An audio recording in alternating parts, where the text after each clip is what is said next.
උදෑසන අවදි වූ උදාරගේ සිතට දැනුනේ මහත් කම්මැලිකමක්. අද දින සිට කළ යුත්තේ කුමක්දැයි ඔහුට සිතාගත නොහැක. උදාර සාමාන්‍ය පෙළ විභාගය ලියා අවසන් කරේ පෙර දිනයි. එහි ප්‍රතිඵලය ලැබීමට මාස 3ක පමණ කාලයක් තිබෙයි. විභාග ප්‍රතිඵලය කුමක් වුවත් තව දුරටත් අධ්‍යාපනයේ නිරත වීමට ඔහුට අදහසක් නැත. පවුලේ පවතින දහසකුත් අඟහිඟකම් හමුවේ උදාරගේ එකම අරමුණ වූයේ රැකියාවක නිරත වීමයි. ඒ වන විටත් වයස අවුරුදු 18 සම්පූර්ණ නොවූ ඔහුට ස්ථිර රැකියාවක් සොයාගන්න අසීරු කටයුත්තක් වුණා. තමන් නිදා සිටි පැදුර අකුලා බිත්තියට හේතු කළ උදාර කාමරයෙන් පිටතට පැමිණියා. ඒ වන විටත් නංගිල පාසල් ගොස් සිටි අතර අම්මා කුස්සිය තුලට වී සිටිනු දක්නට ලැබුණා. නිවසේ ඉදිරිපස දොරෙන් පිටතට පැමිණි උදාරට දක්නට ලැබුණේ කිසියම් කටයුත්තක් සඳහා නිවසින් ගොස් සිටි පියා යලි පැමිණි ඇති අයුරුයි. පුතේ, කැමතිනම් පොඩි රස්සාවක් නම් තියෙනවා. උදාර දුටු පියා දුර සිටම පවසද්දී ඔහු සිතට ගෙනාවේ බලවත් සතුටක්. මොකද්ද තාත්තේ, කොහෙද තියෙන්නේ? රස්සාවක් නම් නෙවෙයි, ඒත් ගාණක් අතට හම්බෙන වැඩක්. පියා එසේ පවසමින් ස්තූපයේ වූ වේවැල් පුටුව මත වාඩි වෙන්නට වුණා.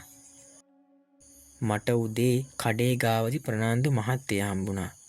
මහත්තයා දැන් ආපහු ගමට ඇවිත්. මහ ගෙදර තනියමලු ඉන්නේ.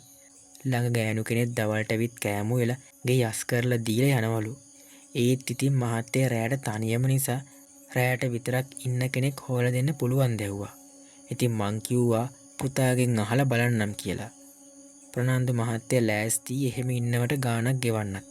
රැය කෑමක් දෙන්නම් කිව්වා. පියා පැවසුවේ උදාරගේ මුහුණ දෙස බලන ගමන්. නමුත් ඒ ඇසුණු මවගේ මුහුණ අඳුරු වනදුටු උදාරට දක්නට ලැබුණා. ඊට හේතුව ඔහු දනී. ගමේ සිටින ධනවතෙකු වන ප්‍රනාන්දු කෙරෙහි ගම්වැසියන් එතරම් පැහැදීමක් නොමැත. ප්‍රනාන්දුගේ පියා ප්‍රසිද්ධ මාළු ව්‍යාපාරිකයෙකි. බහුදින යාත්‍රා කිහිපයක් හිමිකරු ඔහුගේ පියාගේ මුළු ධනස්කන්ධයටම හිමිකම් පෑවේ ප්‍රනාන්දු පමණයි. ඒ ඔහුගේ සොහොයුරාගේ අකල් වියෝවත් සමග.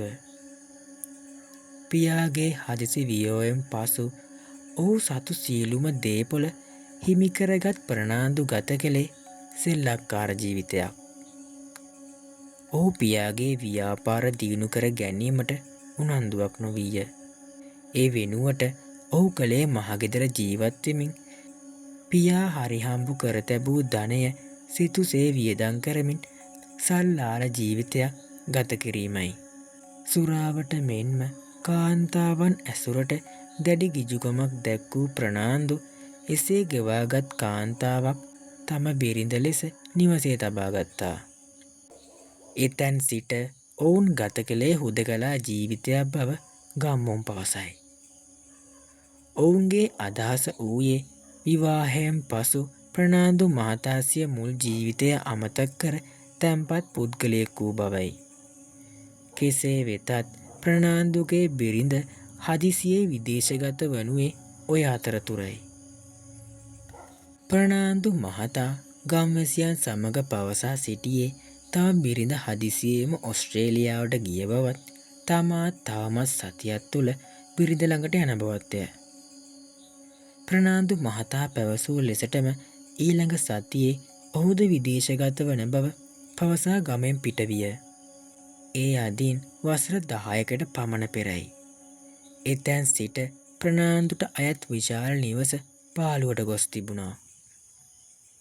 ප්‍රනාන්දු මහතා යලි තම මවුරට පැමිණ තිබුණේ අදින් සතියකට පෙරයි.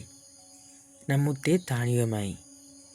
ඒ පිළිබඳ විමසූ ගැමියන්ට ප්‍රනාන්දු හැඬු කඳුලින් පවසා සිටියේ තම ආදරණීය බිරිඳ හදිසියේ මරණයට පත් වූ බවත් බිරිඳ නොමැතිව දුර රටක හුදකලාව සිටීම තමන්ට අපහසු බැවින් මෙසේ යළි පැමිණි බවත්ය. උදාරගේ මව තම පුතු ප්‍රනාන්දු වෙත යැවීමට අකමැති වූයේ ඔහුගේම අඳුරු අතීතය ඇය හොඳින් දන්නා නිසා. නමුත් උදාරගේ බලවත් ඇවිටිල්ල නිසාම ඔහු සමග ප්‍රනාන්දු මහතා හමුවීමට පියා එකඟ විය. එදින හවස උදාර සහ පියා ප්‍රනාන්දුගේ නිවසට යන විට ආලින්දේ වූ හාන්සි පුටුව මත දිගාවි පාරෙස බලා සිටින්නට විය. ගුණපාල, මේ ආදර ළමයා මොකද මිනිහා කියන්නේ? මාත් එක්ක නවතින කැමතිලුද? ප්‍රනාන්දු මහතා පියාගෙන් ඇසුවේ උදාර දෙස බලමින්. එහෙමයි මහත්තයෝ. ළමයා කියනවා දවස් ටිකක් නැවතිලා බලන්නම් කියලා. පියා පිළිතුරු දුන්නේ ගරුසරු ඇතිවයි. එහෙමනම් මොකද?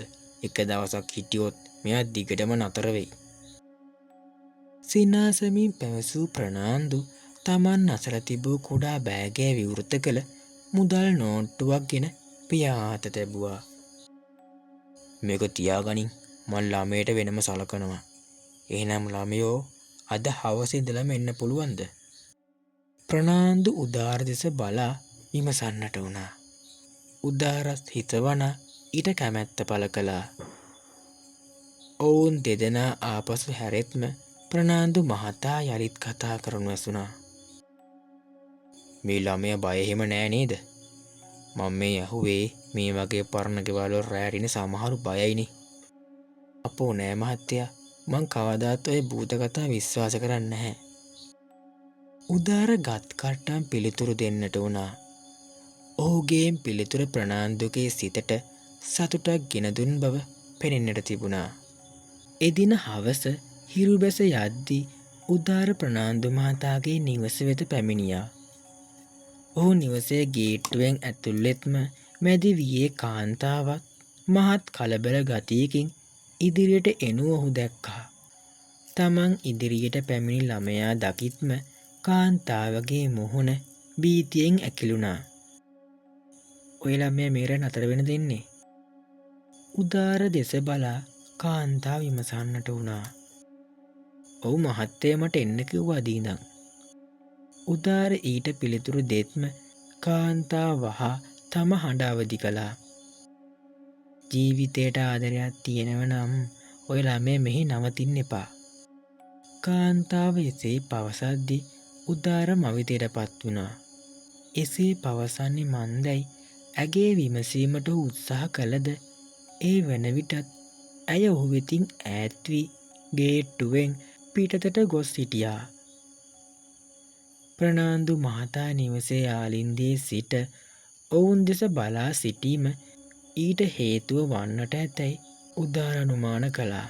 එදින රාත්‍රී 8ට පමණ රෑ කෑම ගෙන අවසන් කළ ප්‍රනාන්දු හා උදාර නිදා ගැනීමට සූදානම් වුණා. රාත්‍රී කාලය එළඹෙත්ම ප්‍රනාන්දුගේ ඉරියව් වෙනස් වන අයුරු උදාරට දක්නට ලැබුණා. ප්‍රනාන්දු පැවසූයේ දැඩි බියකින්. කිසිවෙකුත් තමන් මරතැයි බියෙන් සැඟවී සිටින්නාක් මෙන් ඔහු භීතියෙන් වටවිට බලනු දකින්නට ලැබුණා. නිවසේ මැදසාලේ කෙළවරක වනට තිබූ එක නිදන කාමරයක් දෙස උදාරගේ නෙත් ඇදී යන්නට වුණා. ඊට හේතුව වූයේ එම කාමරයේ දොර සම්පූර්ණයෙන්ම වසා යළි විවෘත කිරීමට නොහැකි ලෙසටම. නිවසේ එක් කාමරයක් එසේ වසා තබා ඇත්තේ මන්දැයි ඔහුටත් ගැටලුවක් විය. ඔහු එය ප්‍රනාන්දු මහතාගෙන් ඇසීමට නොගියේය. රාත්‍රී ආහාර ගැනීමෙන් පසු ප්‍රනාන්දු මහතාගේ බිය තව තවත් වැඩිවනු උදාරට දකින්නට හැකිවිය. ඔහුට බූරුවඳක් පෙනුණු ප්‍රනාන්දුවය තම කාමරයේ දොර අසලින් තබාගෙන නිදා ගන්නා ලෙසත් හදිසියේ හෝ තමා කතා කළොත් ඇහැරීමට සූදානමින් සිටින ලෙසත් පැවසීය. ප්‍රනාන්දු නිදා ගැනීමට පෙර දියරයක් තම කාමරයේ දොර වටේට ඉසුණු උදාර යන්තම් දකින්නට විය. ඔහුගේම හැසිරීම උදාරට බලවත් පුදුමයකි. මේ ගැන සිතීම නිසා ඔහුට නින්ද ගියේද බොහෝ වෙලාවකට පසුවයි. කිසිවෙකු තමන්ගේ කකුලෙන් අඳිනු හැඟී ගියෙන් උදාර ගැස්සිය හැරෙනට වුණා. විදුලි පහන් දල්වා අවට විපරම් කළ බැලුවද කිසිවෙක් හෝ දකින්න ලැබුණ නැහැ. එවිට වෙලාව මධ්‍යම රාත්‍රී 12 බව ඔහුට දැක්ගන්ට හැකි වුණා. ඒ සමගම වසා තිබූ කාමරය තුලින් කිසිවෙකුත් කෙඳිරි ගාන හඬක් ඔහුට ඇසෙන්නට වුණා. ඒ ගැන විපරම් කිරීමේ අදහසින් ඇඳෙන් බැස පියවර කිහිපයක් කාමරයේ දොර දෙසට පියවර තැබූ උදාර එකවරම ගල් ගැසෙන්නට වුණා. ඔහුට දකින්නට ලැබුණේ එම කාමරයේ දොරට යටින් ගලාගෙන යන විශාල රුධිර පැල්ලමක්. හරියට එය තුවාල ලැබූ අයෙකු ඇදගෙන ගිය කලක් මෙන්. කාමරය තුලින් එක දිගට කෙඳිරි හඬ ඇසෙන්නට වුණා. එම හඬේ ඇසෙන්නේ මරණීය කෙඳිරුමක්. හදිසියේ මේ හඬ නැතිව යන්නට වුණා. නිවසේ මිදුල දෙසින් බල්ලෙකුගේ උඩබිරිවුම ඇසෙන්න පටන් ගත්තා. ඒ සමගම කාමරයේ දෙසින් නැගී ආවේ කාන්තාවකගේ වියරුසිනා හඬක්. එවිට ප්‍රනාන්දු මහතා නිදා සිටි කාමරයේ දෙසින් විලාප හඬක් නැගෙන්න ගත්තා. ඒ හඬේ ප්‍රනාන්දු මහතාගේ බව හඳුනාගත් උදාර වහා කාමරය තුලට දිව යන්නට වුණා. කාමරයේ වූ විදුලි පහන් දැල්ලා බැලූ උදාරට දකින්න ලැබුණේ කිසිවෙකු තම ගෙල මිරිකනවා මෙන් ගෙල මත දෑත බදාගෙන දඟලන ප්‍රනාන්දු මහතයි.